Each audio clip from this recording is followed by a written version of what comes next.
O sol ainda nem tinha rompido completamente quando a família Almeida iniciou a subida até o alto do Corcovado.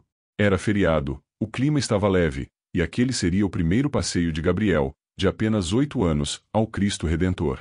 Ele caminhava animado entre o pai e a mãe, segurando uma pipoca doce que insistia em derramar açúcar pelo caminho.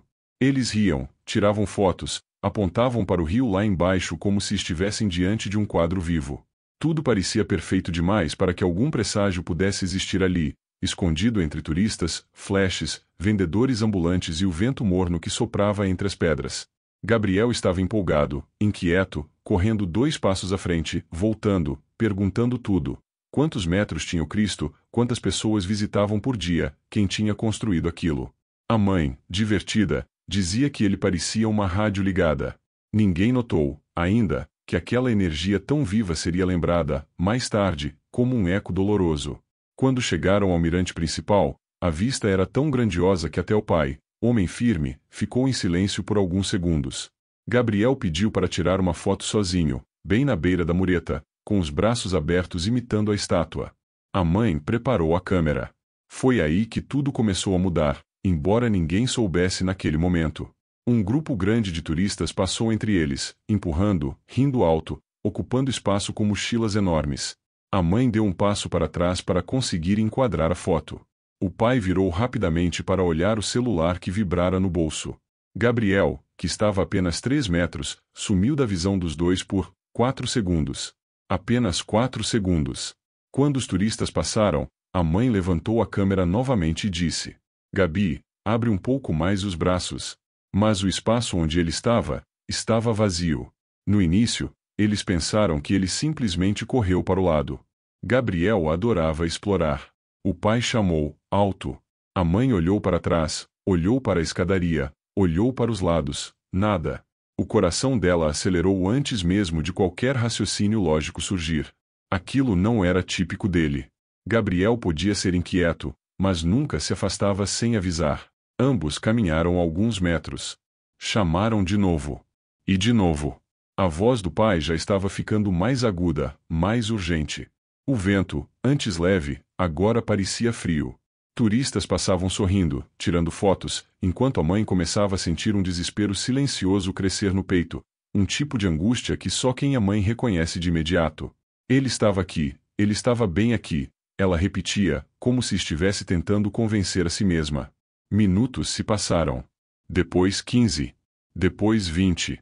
Aquela sensação incômoda, de que algo estava errado, tornou-se impossível de ignorar. O pai correu até o segurança do local, ofegante, explicando o que tinha acontecido.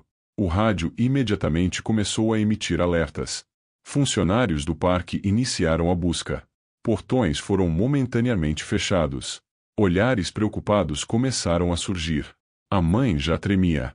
Porque ela sabia, mães sempre sabem, que aquilo não era apenas uma criança curiosa se desviando da rota. Aquele sumiço tinha acontecido rápido demais, silencioso demais, impossível demais. E quando ela caminhou até a mureta onde Gabriel tinha posado para a foto, notou um detalhe que ainda não tinha visto. O saco de pipoca doce dele estava no chão, caído de lado, o açúcar derramado e levado pelo vento. Ela se ajoelhou, tocou o pacote vazio, e pela primeira vez desde que tudo começou, a verdade atravessou sua mente como um raio. Se ele tivesse ido por vontade própria, a pipoca estaria com ele. Era o primeiro indício, tão sutil quanto cruel, de que Gabriel não tinha simplesmente se perdido. Alguém o tinha levado. E aquilo era apenas o começo. Quando o relógio marcava pouco mais de 4 horas da tarde, a neblina começou a subir rápido demais, como se alguém tivesse aberto uma porta invisível no meio do céu. Turistas comentavam, alguns riam, outros tiravam fotos, achando bonito o manto branco cobrindo o mirante. Mas Helena sentiu de imediato que havia algo errado, muito errado. Ela apertou o passo para olhar onde Davi deveria estar, ainda brincando perto do parapeito seguro que circundava a área principal do Cristo Redentor. Só que, ele não estava lá. O primeiro impulso de Helena foi pensar que ele havia apenas corrido para olhar outro lado do mirante, mas quando chamou seu nome, o som devolvido pela neblina pareceu mais frio e estranho. Davi! Ela gritou mais forte. Silêncio. Nenhuma resposta, nenhuma risada. Apenas o vento cortando o ar úmido. A mãe começou a andar rápido, circulando o mirante como quem tenta encontrar algo que sabe que deveria estar ali. Um guarda notou seu desespero e se aproximou, perguntando se estava tudo bem. Foi quando Helena, trêmula, conseguiu dizer que seu filho havia sumido, não se afastado, não se escondido, mas sumido. O segurança, tentando manter a calma, pediu que ela refizesse os passos, mas a cada segundo que passava, a neblina engolia mais do lugar, reduzindo a visibilidade a poucos metros. A confusão começou. Pessoas que viram o menino minutos antes confirmavam que ele estava ali, brincando, sorrindo, curioso. Ele passou correndo por aqui, disse uma turista. Estava perto daquela mureta, afirmou um senhor. Mas quando todos olharam juntos, a mureta estava intacta, sem qualquer sinal de queda, sem espaço para uma criança passar, sem marcas, sem nada. Como se ele tivesse evaporado no meio do ponto turístico mais movimentado do país. Os seguranças acionaram imediatamente o protocolo interno. Pediram que todos os turistas permanecessem no local. Ninguém entra. Ninguém sai. A mãe chorava, mas tinha algo dentro dela, uma sensação estranha, quase inexplicável, de que não se tratava de um simples desaparecimento. A forma como tudo aconteceu parecia contrariar a lógica, parecia desafiar a própria realidade. Helena repetia para si mesma: ele estava aqui, ele estava bem aqui. Mas quanto mais ela dizia, mais parecia impossível entender o que realmente havia acontecido. E foi ali, no meio da névoa fechada, que o primeiro detalhe macabro apareceu: uma pequena marca no chão, parecida com arranhões em pedra, como se algo tivesse sido puxado ou arrastado. Mas nenhum adulto por perto viu ou ouviu nada. O Cristo Redentor inteiro se transformou em um cenário de tensão absoluta. A neblina, que minutos antes parecia bonita, agora parecia esconder algo. Algo que ninguém conseguia ver. E naquele momento, antes mesmo da polícia chegar, uma senhora muito idosa se aproximou de Helena, tocou sua mão e disse baixinho: "Moça, isso já aconteceu antes." Quando as buscas entraram na terceira hora sem nenhum rastro, o clima no topo do Cristo Redentor mudou. O vento parecia mais frio, mais cortante, e os turistas que ainda permaneciam no local já evitavam fazer perguntas. Havia uma sensação silenciosa de que algo não estava certo, como se aquela ausência repentina da criança tivesse mexido com algo maior do que todos ali conseguiam entender. A mãe de Gabriel já não conseguia mais chorar, agora, ela apenas tremia, repetindo o nome do filho como se fosse um mantra que pudesse trazê-lo de volta. Os bombeiros abriram mais 2 frentes de busca, descendo por trilhas estreitas da mata fechada que cerca o monumento. Trilhas que poucos conhecem, onde o sinal desaparece e o ar parece mais pesado. Foi quando um dos bombeiros, já afastado do grupo principal, parou de repente. Ele juraria ter ouvido algo, não um grito, não uma voz clara, mas um som leve, semelhante a um choro abafado misturado com a respiração curta de alguém assustado. Ele chamou por Gabriel, esperando ouvir apenas o eco da própria voz, mas a resposta não foi um eco. O som voltou diferente, mais baixo, como se tivesse sido devolvido por alguém, ou algo, escondido mais abaixo da encosta. A tensão aumentou. O bombeiro repetiu o nome do menino. E novamente veio aquela resposta curta, quase engasgada. Não era o vento. Não era o barulho das árvores. Era algo vivo. Algo perto. No rádio, ele pediu reforço imediato. A equipe, que já estava emocionalmente desgastada, correu em direção ao ponto indicado. Quando chegaram, encontraram apenas uma trilha parcialmente afundada, como se algo, ou alguém, tivesse passado por ali recentemente.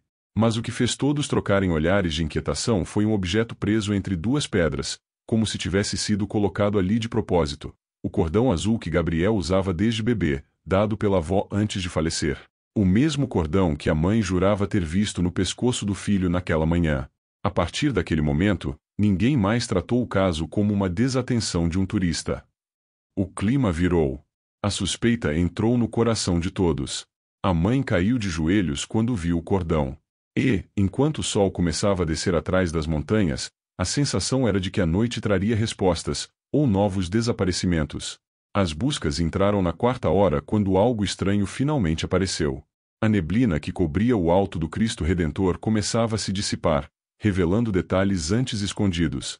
Um dos bombeiros, descendo lentamente pela trilha lateral, notou marcas inesperadas na terra úmida, pequenos passos, leves demais para serem de um adulto, mas fundidos na lama como se a criança tivesse corrido assustada. O policial que acompanhava a equipe chamou os pais, que desceram às pressas, acreditando que finalmente encontrariam alguma resposta concreta. A mãe, ainda tremendo, ajoelhou-se ao lado das pegadas, tocando-as com a ponta dos dedos, como se pudesse sentir o calor do próprio filho ali. Mas havia algo errado. As marcas continuavam por alguns metros, e então simplesmente desapareciam, como se a criança tivesse sido erguida no ar naquele ponto exato. O pai começou a se desesperar. Falava alto, chamando pelo nome do menino, sua voz ecoando entre as pedras, trazendo uma mistura de esperança e agonia. Os investigadores se entreolharam. Aquilo não fazia sentido. Não havia sinal de queda, nem rastro lateral, nem deslizamento.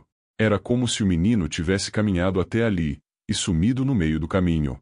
A tensão entre os presentes aumentou quando um dos guias turísticos que ajudava nas buscas mencionou que aquela parte da trilha era raramente usada, justamente por ficar fechada quase o ano inteiro devido ao risco de acidentes. Ninguém passa por aqui, ninguém, repetiu ele, como se tentasse convencer a si mesmo.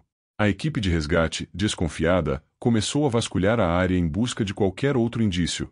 Uma peça de roupa, um objeto caído, um arranhão nas pedras. Nada. Era como se o menino tivesse caminhado por um trecho invisível e saído da trilha por caminhos que simplesmente não existiam. A mãe não conseguia mais conter o choro, e o pai tentava manter a calma, mas seu rosto denunciava medo, medo de algo maior do que apenas um desaparecimento comum. Quando tudo parecia confuso demais, um bombeiro chamou a equipe por rádio, dizendo ter encontrado algo mais acima, perto de um mirante interditado. E foi ali que a história começou a tomar um rumo completamente diferente.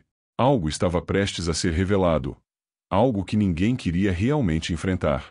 A madrugada avançava enquanto Cristo Redentor seguia iluminado lá no alto, silencioso, observando a cidade que não dormia.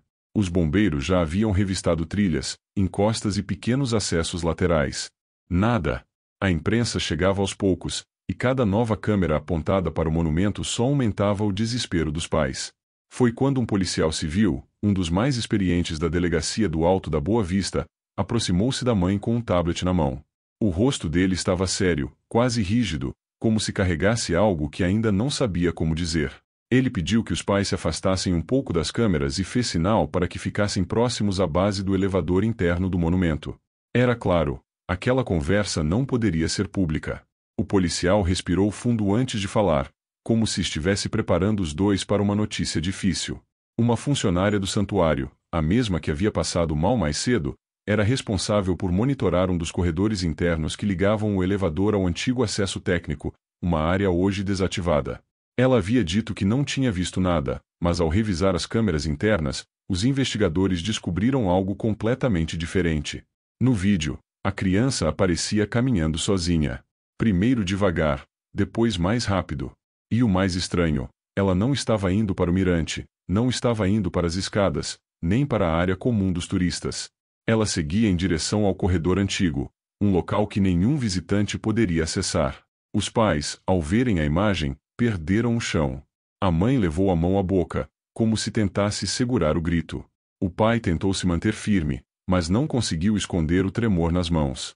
Porque no final do corredor, lá no fundo, onde nenhuma luz alcançava direito, a criança parecia olhar para alguém. Não dava para ver quem era. Não dava para ver o que era. Mas era possível notar nitidamente a reação, um susto leve no rosto dela, seguido de um passo hesitante para frente. Como se tivesse reconhecido alguma coisa. Como se confiasse. Então, a criança simplesmente desaparecia atrás da escuridão.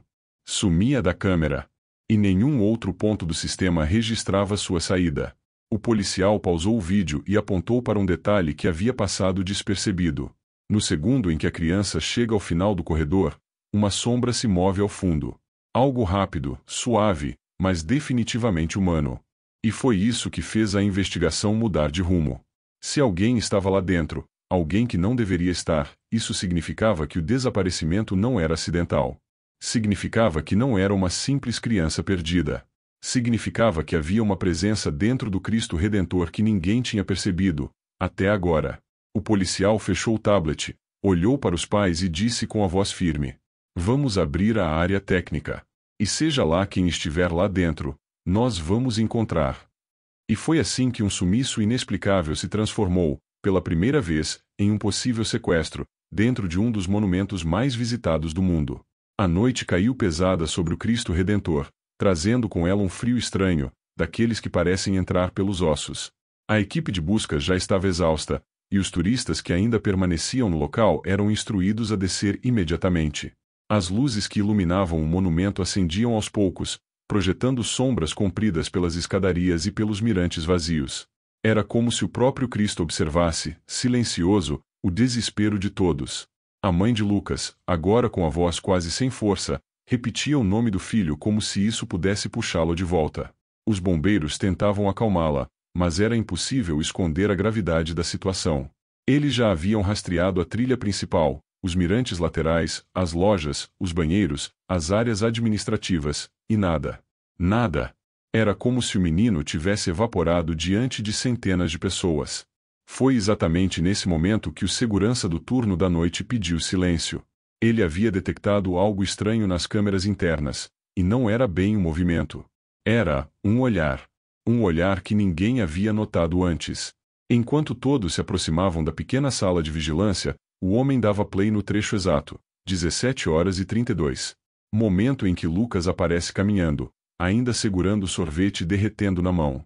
Ele parece olhar algo, mas não para a estátua, não para a mãe, não para os turistas. Ele olha por cima do ombro, para um ponto vazio onde não deveria existir nada. E então, sorri. Um sorriso pequeno, como se alguém tivesse o chamado pelo nome. A mãe cobre a boca com as mãos, em choque. Ele está sorrindo para quem? Pergunta desesperada. O segurança pausa a imagem bem no momento em que Lucas vira completamente o corpo, como se estivesse seguindo alguém. Mas havia um detalhe que só agora todos conseguiam ver claramente. Atrás dele, a sombra projetada no chão, não batia com a luz. A luz vinha da esquerda, mas a sombra estava esticada para a direita, como se algo, ou alguém, tivesse criado uma segunda projeção que não pertenciam ao ambiente. Os bombeiros tentam explicar que isso poderia ser apenas um defeito na câmera, mas o segurança balança a cabeça. Ele trabalha ali há anos, conhece as distorções, sabe quando algo é falha técnica. E aquilo não era. A investigação toma um novo rumo, imediatamente. Se Lucas não desceu, não fugiu, não caiu, então alguém o conduziu para algum lugar. Mas quem? Como? Por onde? Tudo ali é monitorado, filmado, cheio de turistas, guias, funcionários. Seria impossível alguém simplesmente levar uma criança sem ser visto. Mas enquanto discutiam as possibilidades, um detalhe adicional surge na tela, algo que nenhum deles esperaria notar. Aos 17h33, exatamente um minuto depois do desaparecimento, uma figura passa rapidamente por uma das câmeras laterais. Roupas escuras, capuz cobrindo o rosto, passos silenciosos, e algo muito pequeno sendo carregado sob o braço. O bombeiro aumenta o zoom. O coração de todos dispara, como se o chão tivesse sumido. Era uma criança. E no fundo do corredor onde a figura passa, existe uma porta de manutenção. Uma porta que não deveria estar aberta naquele horário. Uma porta que dá acesso direto às estruturas internas do monumento, túneis, salas, escadas antigas, passagens estreitas que quase ninguém conhece. A mãe sente as pernas fraquejarem. Os bombeiros se entreolham.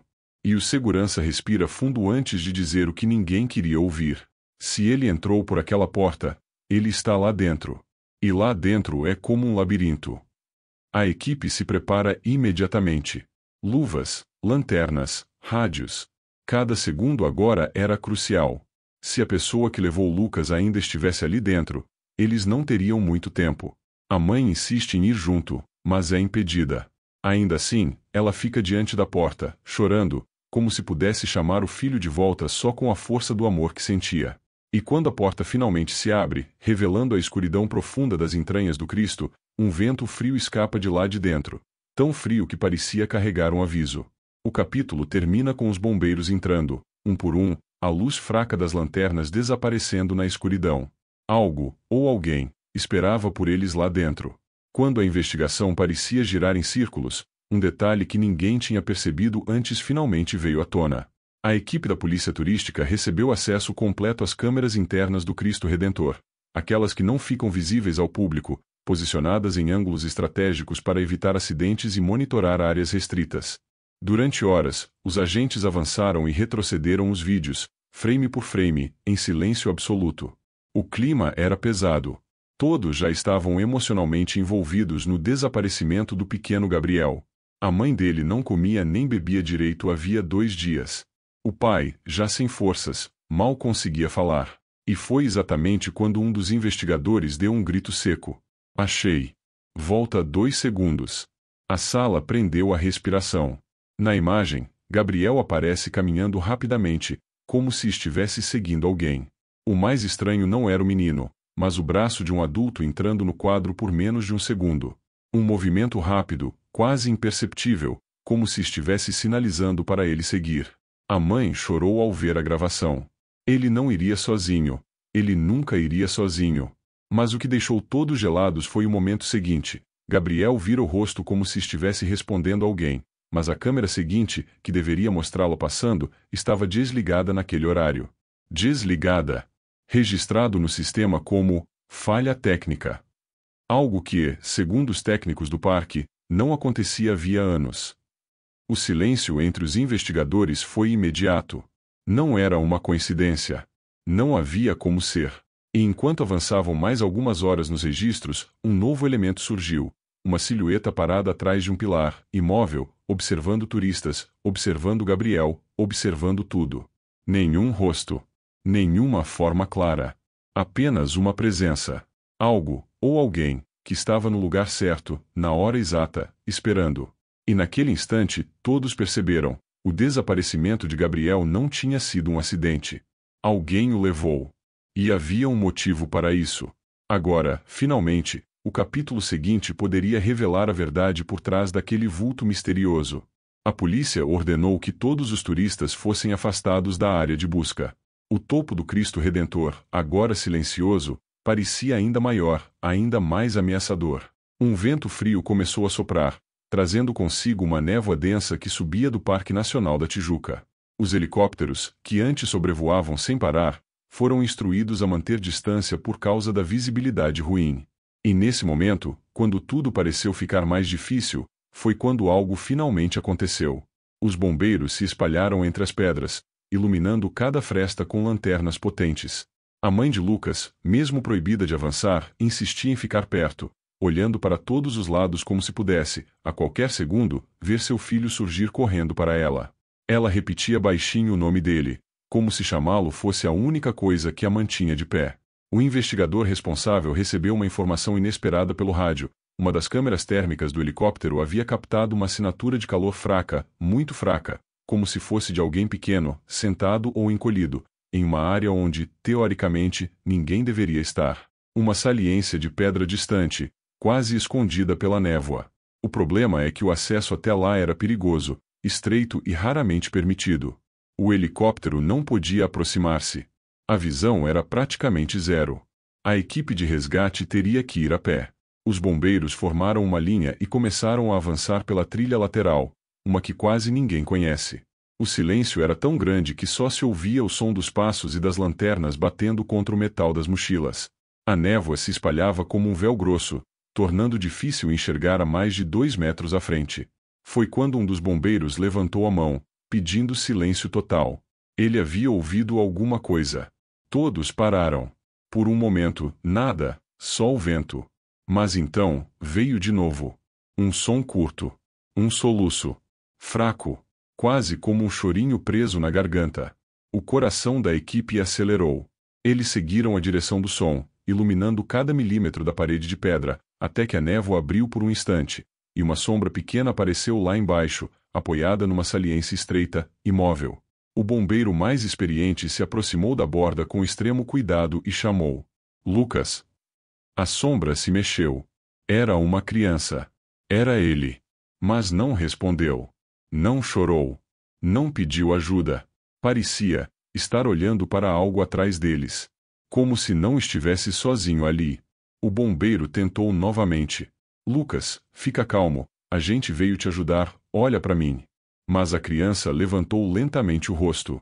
Seus olhos estavam arregalados, assustados, quase hipnotizados, e ele levantou o braço, tremendo, apontando para a trilha atrás dos bombeiros, uma área coberta por árvores e pedras, agora completamente tomada pela névoa. O bombeiro virou a cabeça para olhar. E foi nesse exato momento que todos ouviram passos rápidos, como se alguém estivesse fugindo em meio à vegetação, arrastando algo pelo chão. A equipe se virou imediatamente, mas não viu ninguém. Só a névoa movendo-se devagar, como se escondesse algo. E então, pela primeira vez desde o início da busca, um dos bombeiros sussurrou o que ninguém queria pensar. Ele não estava sozinho aqui. A neblina que envolvia o topo do Cristo Redentor naquela manhã parecia ainda mais pesada, como se o próprio monumento observasse em silêncio o desespero que tomava conta da cidade.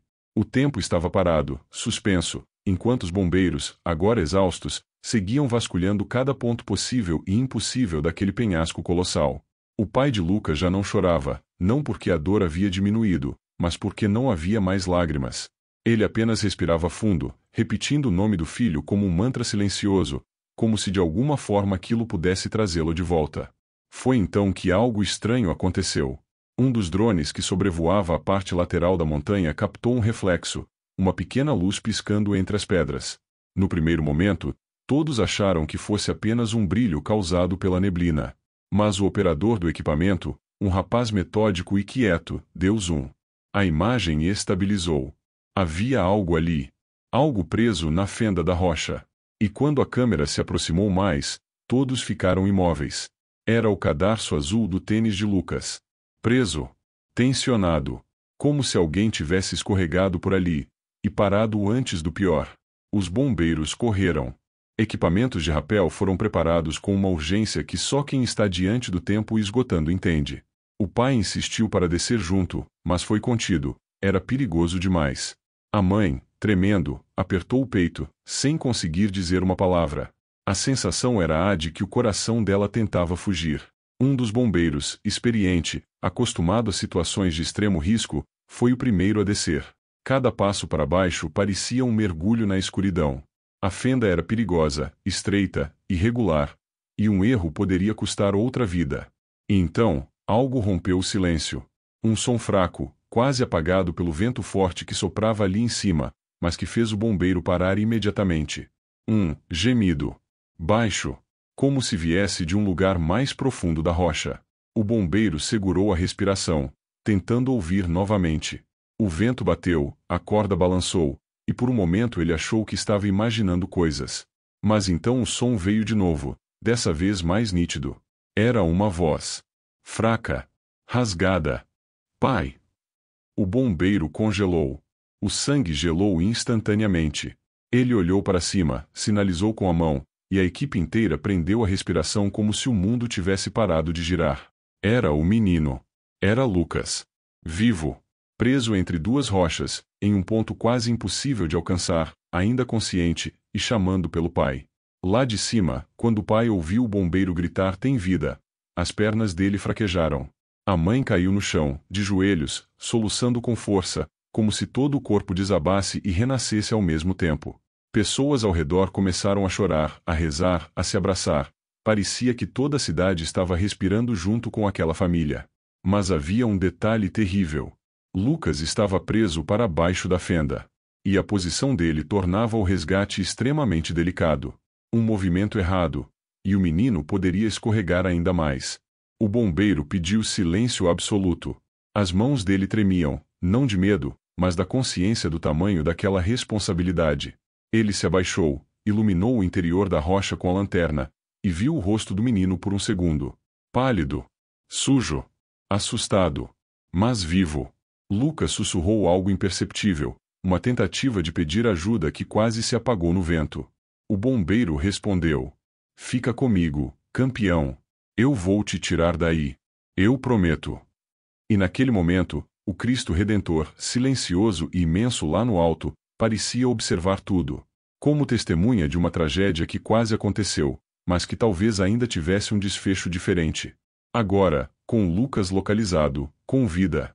O tempo voltou a correr. E cada segundo seria decisivo. Quando a polícia finalmente localizou a trilha que se perdia atrás do antigo mirante, o grupo de busca já estava exausto. A escuridão tomava conta do Cristo Redentor, e o vento carregava um som quase abafado, como se a montanha respirasse. O pai de Lucas insistiu para acompanhar os agentes, mesmo depois de horas caminhando em círculos desde que o filho desaparecera.